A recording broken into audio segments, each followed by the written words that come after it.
Assalamualaikum warahmatullahi wabarakatuh. Saya Ridwan Rohman dari kelas 10 TKJ 1. Di video ini saya akan menjawab soal-soal Skomdik daring keempat, tahap keempat. Jadi langsung aja nomor 1. Jelaskan apa itu animasi 3D dan animasi 2 dimensi dan apa perbedaannya.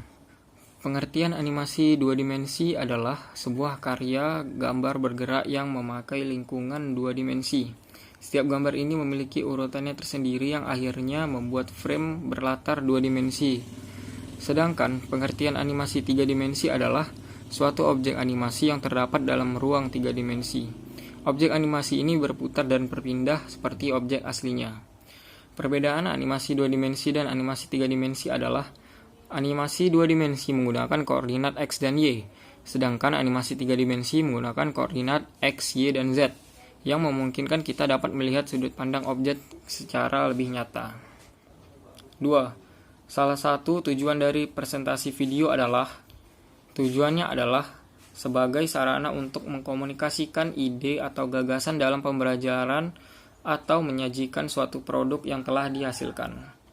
Nomor 3. Sebutkan ciri-ciri presentasi video. Ciri-ciri presentasi video adalah 1. Mengkomunikasikan ide. 2. Menunjukkan solusi. 3. Mengkomunikasikan produk dan jasa. Dan 4. Menunjukkan cara kerja. 4. Jelaskan apa saja yang termasuk ke dalam tahap pra-produksi. Yang termasuk dalam tahap pra-produksi ialah 1. Melakukan riset awal untuk memberikan batasan lingkungan hidup. 2. Siapkan peralatan, memeriksa kelengkapan alat sehingga proses produksi nantinya akan berjalan lancar. 3. Melakukan riset lapangan untuk mencari lokasi yang tepat sesuai dengan riset awal. Dan yang terakhir ialah membuat narasi kasar dengan sedikit narasi yang nantinya bisa memperkirakan gambar apa saja yang sebaiknya diambil atau direkam dengan kamera. Nomor 5. Jelaskan apa itu breakdown naskah dan storyboard, dan bagaimanakah cara membuatnya. Berikan satu contoh. Breakdown naskah atau biasa disebut dengan script breakdown adalah istilah dalam dunia kepenulisan skenario. Arti dari breakdown naskah ialah uraian naskah skenario menjadi bagian-bagian yang menggambarkan tiap detail adegan untuk pengambilan gambar. Storyboard. Storyboard adalah suatu sketsa gambar yang disusun dengan urutan berdasarkan naskah cerita. Dengan storyboard, maka pengarang cerita bisa menyampaikan ide cerita secara lebih mudah pada orang lain karena dengan storyboard, seorang pembuat cerita bisa membuat seseorang membayangkan suatu cerita dengan mengikuti gambar-gambar yang telah disajikan. Cara membuat naskah breakdown. Membuat naskah breakdown merupakan proses menguraikan tiap adegan dalam skenario ke dalam daftar yang berisi informasi tentang segala hal yang dibutuhkan saat pengambilan gambar. Setelah script breakdown diisi dengan berbagai informasi, setiap departemen berhak menerima script breakdown untuk acuan dalam mempersiapkan segala sesuatu saat proses produksi berlangsung. Pembagian kerja serta segala sesuatu yang dikerjakan selama produksi juga mengacu pada hal-hal yang tertera pada script breakdown. Script breakdown dibuat atas dasar data yang sudah dibuat sebelumnya dalam script breakdown sheet. Segala keperluan syuting untuk scenes diuraikan dalam satu lembar script breakdown sheet.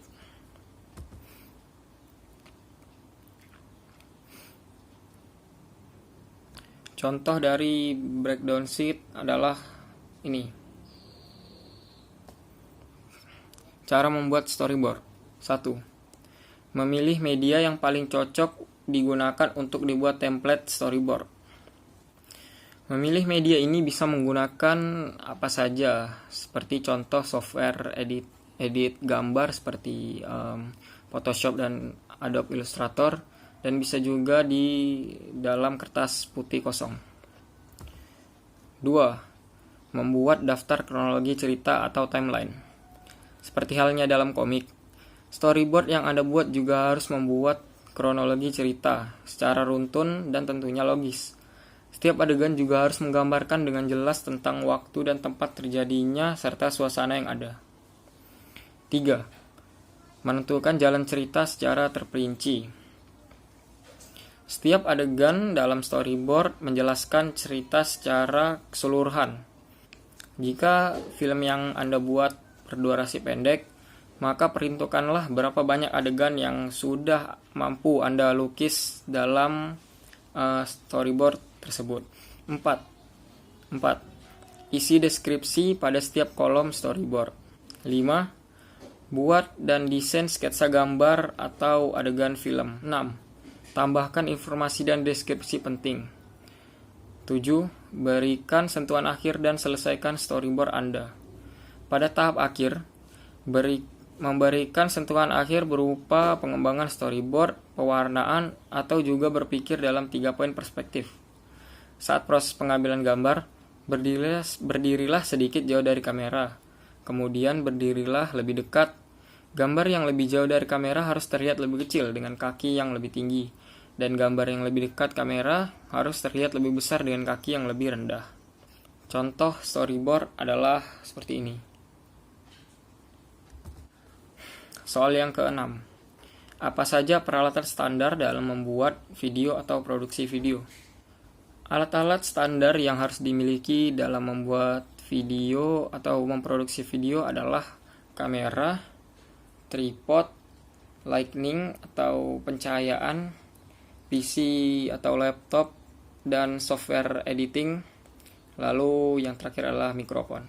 Itu adalah hal-hal dasar atau barang-barang dasar yang harus dimiliki untuk agar bisa membuat atau memproduksi video.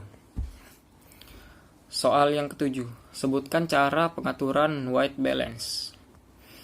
Pada beberapa kamera, cara men-setting white balance ditentukan dengan menentukan temperatur warna atau satuan Kelvin disingkat K. Mulai dari 2000 K yang memiliki warna yang sangat hangat hingga 9000 K yang memiliki warna yang sangat dingin. Soal ke-8. Sebutkan beberapa teknik pengambilan gambar dengan kamera. Beberapa teknik pengambilan gambar menggunakan kamera adalah 1. Extreme Close Up atau ACU, Big Close Up atau BCU, 3. Close Up atau CU, keempat Medium Close Up atau MCU, kelima Medium Shot atau MS, ke-6 full shot atau FS, dan yang ke-7 adalah long shot atau LS. Soal yang ke-9, sebutkan ada beberapa macam istilah pengambilan gambar menggunakan kamera. Beberapa istilah-istilah dalam pengambilan gambar yaitu: pertama, digitizer. Digitizer adalah perangkat yang berfungsi sebagai alat gambar yang hasilnya dapat langsung ditampilkan di monitor. Yang kedua, LCD. LCD singkatan dari Liquid Crystal Display. Yang ketiga, viewfinder adalah lubang pengintai objek yang akan direkam. Keempat adalah mic atau mikrofon, yaitu adalah alat untuk merekam suara atau audio. Yang kelima, angle. Angle adalah sudut penempatan kamera pada saat mengambil gambar. Lalu ada framing. Framing adalah penentu luas bidang pandangan untuk suatu objek dengan latar belakang. Lalu selanjutnya ada pan, adalah gerakan gambar secara horizontal atau ke samping. Lalu ada tilt, adalah gerakan gambar secara vertikal atau ke atas. Lalu selanjutnya dolly. Dolly ialah gerakan tripod untuk menjauhi atau mendekati suatu objek. Yang terakhir ada pedestal, adalah alat yang digunakan untuk menempatkan kamera sehingga kamera bisa bergerak naik ataupun turun. Soal yang terakhir atau yang ke-10. Kegiatan dan langkah-langkah apa saja yang dilakukan pada tahap pasca produksi video? Kegiatan pasca produksi video biasanya adalah kegiatan editing. Kegiatan editing merupakan proses menyusun dan menata hasil rekaman gambar menjadi suatu keutuhan berdasarkan naskah. Pekerjaan editing meliputi capturing atau importing, pemotongan, penggabungan, penyisipan gambar, transisi, dan gambar pendukung lainnya, serta pemaduan suara. Lalu kegiatan-kegiatan yang biasanya dilakukan pada tahap editing ialah pertama, capturing atau importing. Capturing atau importing ialah memindahkan hasil rekaman ke dalam software editing atau perangkat editing. 2. Pemotongan atau cutting. Proses ini ialah memotong hasil rekaman gambar untuk mendapatkan hasil potongan video yang lebih baik. 3. Penggabungan. Penggabungan ini ialah menggabungkan antar potongan-potongan video dan gambar. 4. Penyisipan. Dan yang terakhir, pengaturan transisi. Sekian video yang saya buat untuk tugas Psikomdik tahap keempat. Assalamualaikum warahmatullahi wabarakatuh.